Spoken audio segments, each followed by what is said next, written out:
عمرے کا طریقہ تفصیلی سیکھیں گے انشاءاللہ۔ سب سے پہلے مکمل عمرے کا خلاصہ ایک نظر دیکھتے ہیں کہ عمرہ کن ارکان کو، کن افعال کو کرنے کا نام ہے۔ تو عمرہ 4 مخصوص اعمال کرنے کا نام ہے۔ ایک احرام، دوسرا طواف، تیسرا سعی یعنی صفا و مروہ کے درمیان چلنا، اور چوتھا سر کے بال صاف کرنا۔ تو عمرہ ان 4 اعمال کے کرنے کا نام ہے، اور یہ عمرہ پورے سال ہر وقت ادا کیا جا سکتا ہے، سوائے ان 5 ایام کے، 9 ذی الحجہ سے 13 ذی الحجہ تک۔ یہ 5 دن یہ حج کے ایام ہے، ان ایام میں عمرہ کرنا منع ہے۔ ان 5 دنوں کے علاوہ پورے سال کسی بھی دن، کسی بھی وقت عمرہ کیا جا سکتا ہے۔ ہم نے آخری نشست جو اس میں کہا تھا، جہاں ہم نے اس نشست کو چھوڑا تھا کہ ہوٹل میں تھے اور حالت احرام میں تھے، اور ہم نے آخری بات یہی کی تھی کہ ہوٹل پہنچ کر اپنی رہائش کا بندوبست کریں، سامان کی ترتیب کے بعد جب ضرورت وغیرہ محسوس ہو تو آرام کریں، کھانا کھا لیں۔ ان تمام کاموں سے فراغت کے بعد اب عمرے کی ادائیگی کے لیے مکمل تیاری کے ساتھ مسجد حرام تشریف لے جائیں۔ جب مسجد حرام پہنچیں تو ادب کے ساتھ داخل ہوں، دعاؤں کا اہتمام کرتے ہوئے دائیں پاؤں اندر رکھیے اور یہ دعا پڑھیے: بسم اللہ والسلام علی رسول اللہ، رب اغفر لی ذنوبی وافتح لی ابواب رحمتک۔ مسنون عمل ہے، تو اس عبادت میں جتنے بھی مسنون اعمال کا اہتمام کریں گے انشاءاللہ اس عمرے کی روح ملتی جائے گی، اس عبادت کی روح ملتی جائے گی، اتنا ہی زیادہ فائدہ ہوگا انشاءاللہ۔ اس دعا کو پڑھنے کے بعد جب مسجد میں داخل ہوں تو اعتکاف کی نیت بھی کر لیجئے، کیونکہ آپ نے کافی وقت مسجد میں گزارنا ہے، تو ایسے کام ہو جاتے ہیں جو مسجد کے ادب کے خلاف ہیں، نہیں کرنے چاہیے، تو اعتکاف کی نیت کر لیجئے، اور دوسروں کو تکلیف پہنچانے سے بھی اجتناب کیجئے۔ اعتکاف کی دعا اسکرین پر ہے، نویت سنت الاعتکاف، اس دعا کو پڑھ۔ جب مسجد حرام میں آپ داخل ہوں گے، کچھ آگے پہنچ کر بیت اللہ آپ کی نظروں کے سامنے ہوگا۔ جب بیت اللہ پر پہلی نظر پڑے تو راستے سے ایک طرف ہٹ کر کھڑے ہو جائیں اور اپنے رب سے خوب دعائیں کیجئے کہ یہ قبولیت دعا کا خاص وقت ہے اور خاص مقام ہے۔ یہ تو یہ کسی حدیث میں تو نہیں ہے کہ بیت اللہ پر پہلی نظر پڑے تو دعائیں قبول ہوتی ہے، ہر دعا مانگے قبول ہوتی ہے۔ البتہ مجربات سے ہے، بزرگوں کو طریقہ رہا ہے اور تجربہ ہے اس بات کا کہ اس وقت جو دعا مانگی جائے وہ اللہ رب العزت قبول فرماتے ہیں۔ تو بطور مشورہ یہ عرض ہے کہ بیت اللہ پر پہلی نظر پڑتے ہی یہ دعا کیجئے کہ اے اللہ، میں جب تک اس سفر میں رہوں اور جو دعائیں کر قبول فرمائیے۔ مجرب دعا ہے، اس دعا کا اہتمام کریں، اور جو مانگ سکتے ہیں پروردگار سے اس سفر کے اندر اللہ سے سب کچھ مانگیے، دنیا بھی مانگیے، آخرت بھی مانگیے، دین بھی مانگیے، دنیا بھی مانگیے، اللہ رب العزت عطا فرماتے ہیں اور خوب عطا فرماتے ہیں۔ اس کے بعد جو سب سے پہلا کام آپ نے کرنا ہے، جب مسجد میں داخل ہو گئے، دعائیں کر لی، اب آپ نے طواف کی تیاری شروع کرنی ہے۔ طواف کی تیاری سے پہلے استباع کا عمل ہے۔ ہم نے پہلی نشست میں بتایا تھا جب احرام کی تیاری کی تھی کہ دائیں کندھے کو ننگا کرنا، یعنی احرام کے ایک پلو کو دائیں کندھے سے کے نیچے سے نکال کر بائیں کندھے پر ڈال کر جو دائیں کندھا ننگا کیا جاتا ہے، اس کو استباء کا عمل کہا جاتا ہے۔ اور یہ استباء کا عمل پورے عمر صرف اور صرف طواف میں کیا جاتا ہے، طواف کے ساتوں چکروں میں اور طواف کے علاوہ کہیں بھی نہیں کیا جاتا۔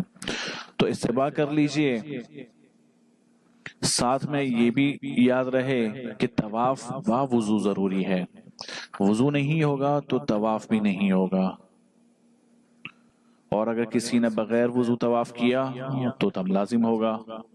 البتہ جو معذور ہیں، جن کو کوئی پریشانی ہے کہ وضو نہیں ٹھہرتا، وہ اپنے عذر کی وضاحت کے ساتھ طہارت کا مسئلہ ہمیں بھی فون کر کے پوچھ سکتے ہیں، ہمارے پیج پر بھی پوچھا جا سکتا ہے، یا آپ کے قریب مسجد میں کوئی امام صاحب ہو، علماء ہو آپ کے حلقہ احباب میں، ان سے بھی معلوم کیا جا سکتا ہے۔ تو بہرحال استباء کیجئے، اور جیسا کہ میں نے بتایا کہ اعمال کرنے کا نام ہے، اس میں احرام کا عمل تو آپ کا الحمدللہ ہو چکا کہ احرام آپ نے باندھ لیا، اس کی نیت کر لی۔ اگلا عمل طواف کا عمل ہے، تو اب ہم نے طواف شروع کرنا ہے، لیکن تلبیہ جو ہم احرام باندھنے سے لے کر اب تک مسلسل پڑھتے آ رہے تھے کہ اس کا بہت ہم نے اہتمام کیا، اب جیسے ہی ہم حجر اسود کے سامنے آئیں گے اور طواف شروع کریں گے تو اس تلبیہ کو ہم موقوف کر دیں گے، چھوڑ دیں گے۔ ہاں، دوسرے ذکر اذکار کر سکتے ہیں، باقی ذکر کیا جا سکتے ہیں، لیکن تلبیہ پڑھنا چھوڑ دیں گے کہ تلبیہ پڑھنے کا وقت اب ختم ہو چکا۔ تلبیہ بھی موقوف کر لیا، استباء بھی کر لیا۔ اب جیسا کہ آپ کے سامنے اسکرین پر نظر آ رہا ہے کہ آپ نے حجر اسود کے سامنے سے تھوڑا سا ہٹ کر اس طرح کھڑا ہونا ہے کہ حجر اسود آپ کے دائیں طرف رہ جائے، یعنی تھوڑا سا آپ اس سے بائیں ہٹ کر، حجر اسود سے تھوڑا سا بائیں ہٹ کر کھڑے ہو جائیں، اور اس کے بعد آپ طواف کی نیت کریں گے۔ طواف کی نیت، اے اللہ میں عمرے کا طواف کرنا چاہتا ہوں یا چاہتی ہوں، آپ اس کو میرے لیے آسان فرما دیجئے اور مجھ سے قبول فرما لیجئے۔ بس اتنا کہنا کافی ہے، یہ آپ کے عمرے کے طواف کی نیت ہو جائے گی۔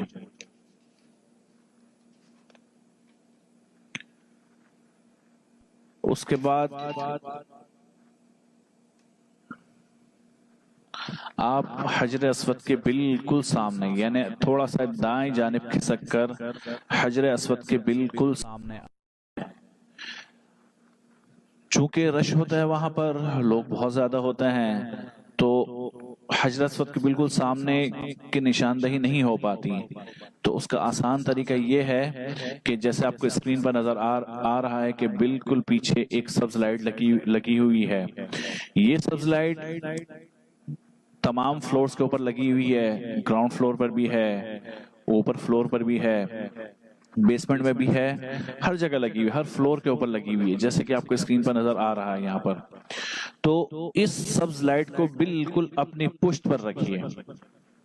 جب یہ سبز لائٹ آپ کی پشت پر آ جائے گی تو اس کا مطلب یہ ہے کہ اب حجر اسود آپ کے بالکل سامنے ہے۔ تو جب حجر اسود آپ کے سامنے آ جائے تو اب آپ نے اپنے ہاتھوں کو کانوں تک اٹھا کر یہ دعا پڑھنی ہے: بسم اللہ اللہ اکبر لا الہ الا اللہ وللہ الحمد۔ اس عمل کو استقبال کہا جاتا ہے۔ پہلا جو کام ہم نے کیا تھا وہ حجر اسود سے تھوڑا سا ہٹ کر طواف کرنے کی نیت کی تھی۔ اب حجر اسود کے بالکل سامنے آ کر دونوں ہاتھوں کو کانوں تک اٹھانا ہے، جیسے کہ نماز میں اٹھاتے ہیں۔ اس طرح اٹھا کر ہم نے یہ دعا پڑھنی ہے، اس کو استقبال کہا جاتا ہے۔ لیکن یاد رکھیے یہ کانوں تک جو ہاتھ اٹھائے جائیں گے یہ مرد حضرات اٹھائیں گے، خواتین اپنے کندھوں تک ہاتھ اٹھائیں گی اپنا، جیسے کہ وہ نماز میں اٹھاتی ہے، یعنی مرد اپنی نماز کی طرح اور خواتین اپنی نماز کی طرح ہاتھ اٹھائیں گے کانوں تک، اور یہ بسم اللہ اللہ اکبر لا الہ الا اللہ وللہ الحمد یہ پڑھیں گی۔ تو پہلا عمل طواف کی نیت کرنا، دوسرا عمل استقبال کرنا، یہ پہلے دو کام ہے طواف شروع کرنے سے پہلے، اور یہ دو کام پورے میں طواف مطلب طواف کے ساتوں چکروں میں فقط ایک مرتبہ ہوگا۔ طواف کے بالکل ابتدا میں یہ دو کام ہوں گے اور ایک ہی مرتبہ ہوں گے، اس کے بعد کسی بھی چکر میں یہ کام نہیں ہوں گے۔ جب استقبال ہو گیا تو استقبال کے بعد اگلا مرحلہ ہے استلام کا۔ تو طواف کی دعا پڑھنے کے بعد کسی کو تکلیف پہنچائے بغیر دور ہی سے ہاتھ اٹھا کر ان کا رخ حجر اسود کی طرف کیجیے اور پشت اپنی جانب یعنی اپنے چہرے کی طرف اس طرح کہ ہاتھ بالکل حجر اسود کے بالمقابل ہو۔ آپ کو تصویر میں نظر آ رہا ہوگا، یہ گویا اس طرح کہ جیسے آپ زمین پر سجدہ کرتے ہیں تو جس طرح دو ہاتھ زمین پر رکھ کر اپنی پیشانی لگاتے ہیں زمین پر، اسی طرح آپ ایسا ہے کہ دونوں ہاتھ آپ کے حجر اسود کے بالکل سامنے موجود ہوں۔ اس کے بعد اپنے ہاتھوں کو چوم لیجئے، اس کو استلام کہا جاتا ہے۔ یاد رکھیے کہ حجر اسود، رکن یمانی اور ملتزم پر خوشبو لگی ہوتی ہے۔ تینوں تصاویر اسکرین پر آپ کے سامنے موجود ہے۔ تو جب آپ عمرہ کرنا ہو، احرام کی حالت میں ہو، تو ان تینوں مقامات پر جانے کی کوشش نہ کریں، اس لیے کہ اس پر خوشبو لگی ہوتی ہے اور اس کو ہاتھ لگانے سے دم لازم ہونے کا خطرہ موجود ہے۔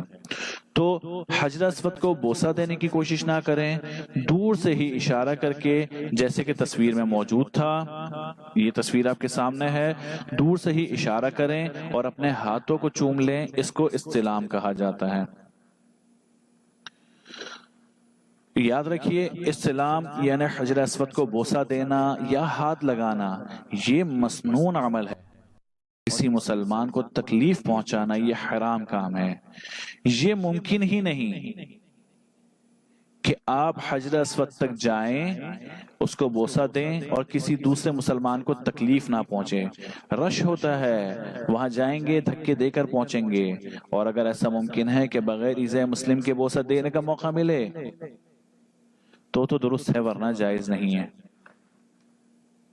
اور آپ صلی اللہ علیہ وسلم نے اس سے سختی سے منع فرمایا، جبکہ حجر اسود کو ہاتھ سے اشارہ کرنا یہ بوسہ دینے کے قائم مقام ہے، تو دور سے ہی اس کو اشارے سے استلام کر لینا چاہیے۔ جیسا کہ نبی اکرم صلی اللہ علیہ وسلم نے حضرت عمر فاروق رضی اللہ عنہ سے فرمایا تھا کہ اے عمر، تم مضبوط اور طاقتور آدمی ہو، ضعیفوں کو تکلیف مت دینا۔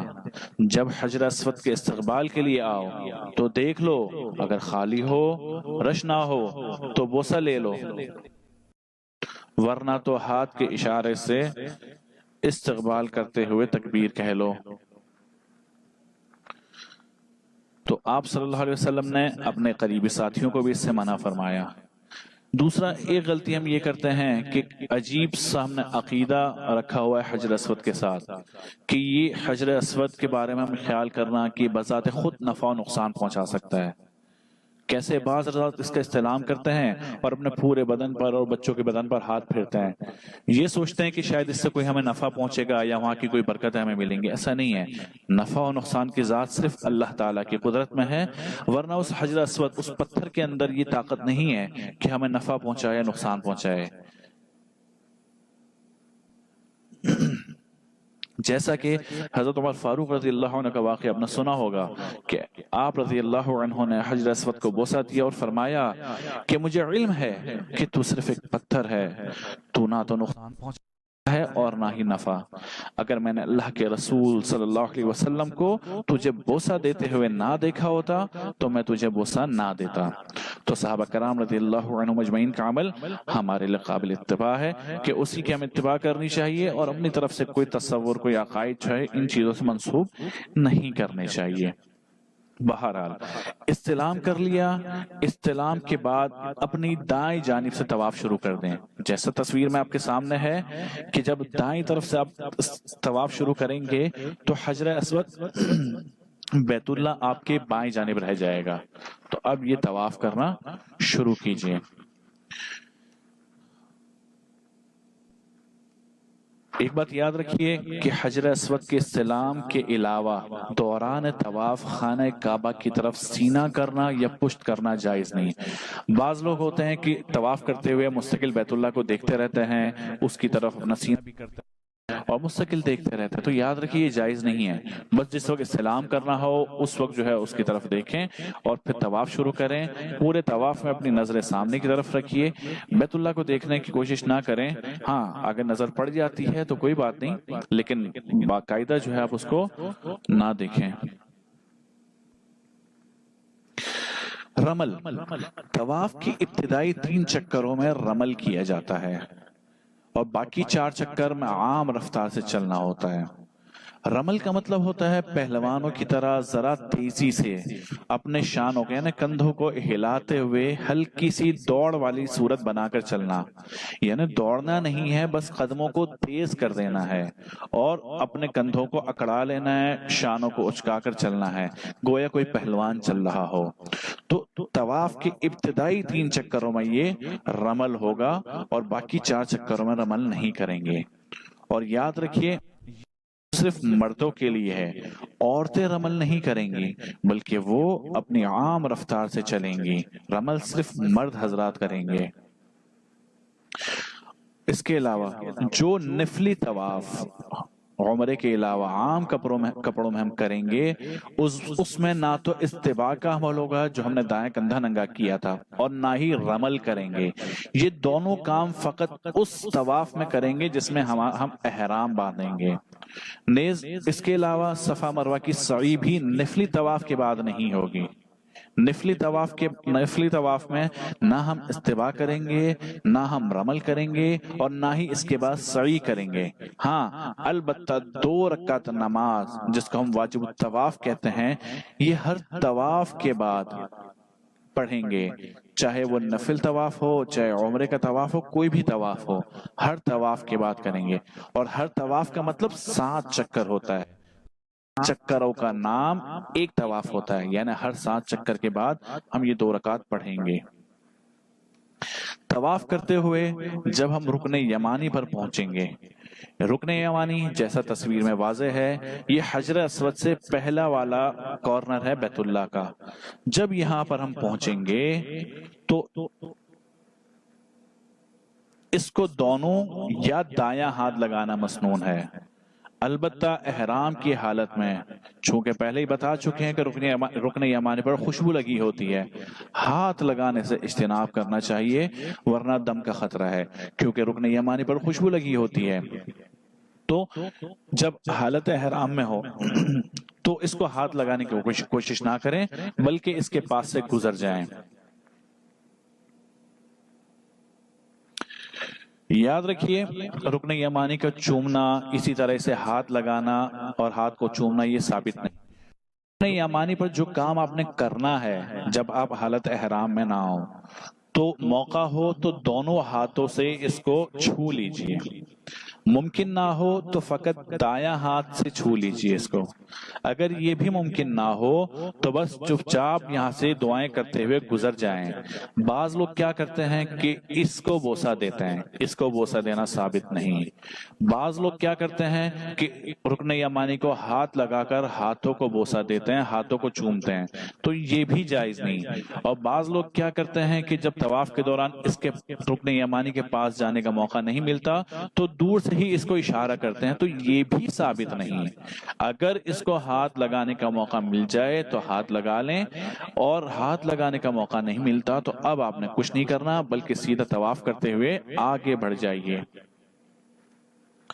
جب رکن یمانی سے حجر اسود کی طرف اب جائیں گے تو یہ دیکھیں یہ حجر اسود اور یہ رکن یمانی۔ رکن یمانی سے حجر اسود کی طرف جاتے ہوئے یہ دعا مسنون ہے، اس کو پڑھیں، ربنا آتنا فی الدنیا حسنۃ وفی الآخرۃ حسنہ وقنا عذاب النار۔ تو یہ دعا پڑھنا مسنون ہے۔ ایک بات یاد رکھیے، طواف کے 7 چکروں میں نبی اکرم صلی اللہ علیہ وسلم سے کسی بھی طرح کی کوئی دعا پڑھنا ثابت نہیں۔ ہاں، آپ سے نے دعائیں مانگی ہیں، پڑھی ہیں، لیکن یہ ہمیں نہیں معلوم کہ کس چکر میں کون سی دعا پڑھی ہے۔ جیسے کہ بعض جگہ پر ہے، بعض لوگ کرتے ہیں مخصوص دعائیں کر لیے کہ دعا پہلے چکر کی تو یہ دوسرے چکر کی، تو آپ صلی اللہ علیہ وسلم سے ایسی کوئی دعا ثابت نہیں ہے۔ ہاں، بزرگوں کے مجربات ہیں، کتابوں میں دعائیں لکھی ہوئی ہیں، بالکل پڑھنی چاہیے، اس کو چھوڑنا نہیں چاہیے، لیکن یہ سمجھ کر نہیں پڑھنا کہ آپ صلی اللہ علیہ وسلم نے یہ دعا پڑھی تھی یہاں پر تو ہم بھی پڑھتے ہیں، سوچ کر نہیں پڑھنا چاہیے، بلکہ مجربات ہیں یا کتابوں کے اندر آپ صلی اللہ علیہ وسلم کی مختلف دعائیں آتی ہیں، منقول ہے، ان دعاؤں کو پڑھیں، کوئی مسئلہ نہیں ہے۔ البتہ رکن یمانی سے حجر اسود کے درمیان یہ دعا پڑھنا احادیث مبارکہ سے ثابت ہے، اس کو پڑھنا مسنون ہے، جو آپ کی اسکرین پہ اس وقت نظر آ رہی ہے، تو یہ دعا مسنون ہے، اس کو بالکل پڑھیں۔ دعا پڑھتے ہوئے جب حجر اسود پر پہنچیں گے تو یہ آپ کا ایک چکر مکمل ہو جائے گا، یعنی حجر اسود سے شروع کیا اور گھوم کر جب دوبارہ حجر اسود پر پہنچ گئے تو یہاں پہنچ کر آپ کا ایک چکر مکمل ہو گیا۔ اب دوسرے چکر کے لیے پھر سے استعلام کیجئے اور اگلا چکر شروع کیجئے۔ اس طرح طواف میں کل 8 مرتبہ حجر اسود کا استعلام ہوگا، یعنی جب طواف آپ نے شروع کیا تھا تو ایک مرتبہ کیا تھا، اب ہر چکر کے بعد جب بھی آپ حجر اسود پر پہنچیں گے تو دوبارہ سے استعلام کریں گے، تو ہر چکر کے شروع میں جب استعلام ہوا تو یہ 7 استعلام ہو گئے، اور آخری چکر جب مکمل ہوگا تو طواف ختم ہوا، اس طواف کے اختتام پر پھر آپ نے ایک مرتبہ استعلام کرنا ہے، تو گویا طواف کے 7 چکر اور حجر اسود کا استعلام 8 مرتبہ ہوا، تو ایک طواف میں 8 مرتبہ استعلام ہوتا ہے۔ طواف کے چکر شمار کرنے کے لیے بہتر ہے کہ تسبیح کا استعمال کیجئے، یہ پہلے دن بھی ہم نے بتایا تھا، کیونکہ رش ہوتا ہے اور رش کی وجہ سے چکر جو ہے وہ کم زیادہ ہو جاتے ہیں۔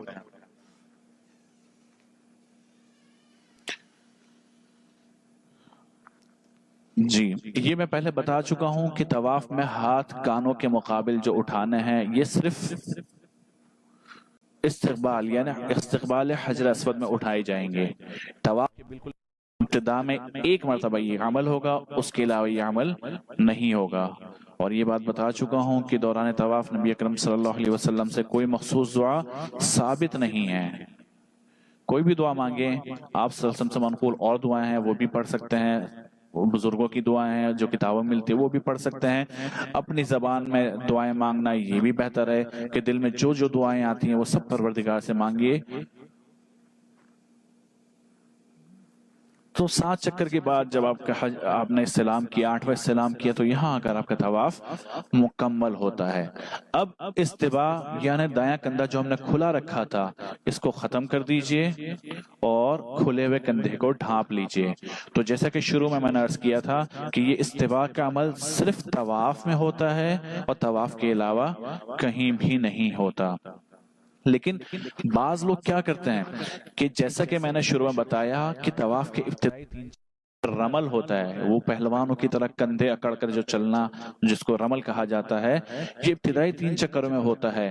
بعض ساتھی کیا کرتے ہیں کہ رمل 3 چکروں کے بعد جب ختم کرنا ہے تو اس کے بعد استباء بھی ختم کر دیتے ہیں، یعنی رمل اور استباء دونوں چھوڑ دیتے ہیں، تو یہ غلط ہے۔ رمل ابتدائی 3 چکروں میں کیا جاتا ہے اور استباء طواف کے تمام چکروں میں یعنی 7 چکروں میں کیا جاتا ہے، تو اس کا بھی خیال رکھنا چاہیے۔ جب طواف مکمل ہو گیا تب اگلا عمل آپ کا جو ہے وہ مقام ابراہیم پر 2 رکعت نماز پڑھنا ہے۔ اسکرین میں آپ کے سامنے مقام ابراہیم نظر آ رہا ہے آپ کو، تو مقام ابراہیم کے پیچھے یا جہاں بھی اطمینان سے نماز پڑھنا ممکن ہو 2 رکعت واجب طواف ادا کیجئے اور دعا کیجئے۔ رش کی وجہ سے قریب جگہ نہ ملے تو مسجد حرام میں کسی بھی جگہ نماز پڑھتے ہیں، اور عام طور پر منتظمین جو وہاں پر ہوتے ہیں وہ اشارہ بھی کرتے ہیں کہ آپ دور چلے جائیں، لہٰذا ان کی بات پر عمل کرتے ہوئے اور دوسروں کو تکلیف دیتے ہوئے مسجد میں کسی بھی جگہ یہ 2 رکعت ادا کر لینا افضل ہے۔ بعض لوگ اسی بات پر اصرار کرتے ہیں کہ مقام ابراہیم کے پیچھے ہی پڑھیں گے، ایسا نہیں کرنا چاہیے۔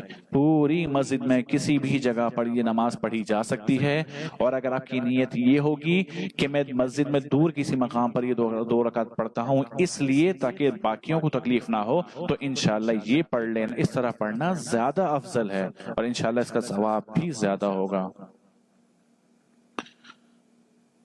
بعض حضرات خواتین کو اپنے ساتھ کھڑا کرتے ہیں اور نماز پڑھتے ہیں یہ 2 رکعت، خواتین کی بھی بے حرمتی ہوتی ہے، خواتین کو چھوڑ دیں، وہ خواتین والے حصے میں وہاں جا کر نماز پڑھ لیں گی، اب اپنی نماز اپنے مردوں کے ساتھ پڑھیے۔ یہ جو 2 رکعت واجب الطواف ہے، یہ 2 رکعت پڑھنا واجب ہے، ضروری ہے، یہ اب گھر واپس آ جائیں گے پھر بھی معاف نہیں ہے، اس کو پڑھنا ضروری ہے، ورنہ آپ کے ذمہ لازم رہے گی۔ البتہ یہ 2 رکعت مکروہ اوقات میں نہیں پڑھنے، البتہ مکروہ اوقات میں طواف کیا جا سکتا ہے۔ مطلب جو مکروہ اوقات ہیں وہ کون کون سے ہیں؟ فجر کی نماز کے بعد اشراق تک، زوال کے وقت، حرمین میں ظہر کی اذان سے تقریباً 12 منٹ پہلے کا جو وقت ہے یہ زوال کا وقت ہوتا ہے۔ اسی طرح جب آپ نے عصر کی نماز پڑھ لی اس کے بعد سے مغرب تک، یہ 3 اوقات مکروہ اوقات ہے، ان میں کسی طرح کے نوافل وغیرہ ادا نہیں کیے جا سکتے۔ البتہ ان اوقات میں طواف کرنا درست ہے، کر سکتے ہیں، کیا جا سکتا ہے، اس لیے کہ عصر سے مغرب کے درمیان وقت کافی زیادہ ہوتا ہے، لوگ طواف کرتے ہیں، کوئی حرج نہیں ہے، طواف کیا جا سکتا ہے، یہ نوافل آپ نہیں پڑھیں گے۔ تو اگر ان اوقات میں آپ نے طواف کیا، 1 طواف 2 طواف یا جتنے بھی طواف آپ نے کیے، ان 2 رکعتوں کا مؤخر کیجیے، اس وقت نہ پڑھیں۔ جیسے مثال کے طور پر عصر کے بعد اگر آپ نے طواف کیا ہے تو یہ 2 رکعت نہ پڑھیں، جب مغرب کی نماز ہو جائے اس نماز کے بعد ان 2 رکعتوں کو پڑھ لیجئے تو یہ درست ہو جائے گا۔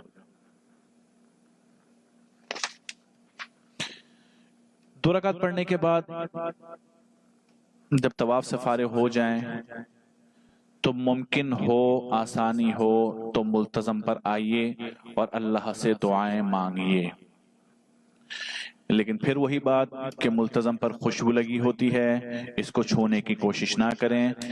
عمرے کے علاوہ بعد میں کسی موقع پر آ جائیں اور یہاں پر دعائیں کر لیں، لیکن احرام کی حالت میں اس کو چھونے کی کوشش نہ کریں۔ البتہ یہ دعاؤں کی قبولیت کا خاص مقام ہے، یہاں پر دعائیں قبول ہوتی ہے، لیکن پھر یاد رکھیے کہ یہاں پر پہنچنا ہو تو کسی کو تکلیف دے کر نہ پہنچیں۔ جب ملتزم پر دعائیں مانگ لی، اب اگلا عمل آپ نے زمزم پینا ہے۔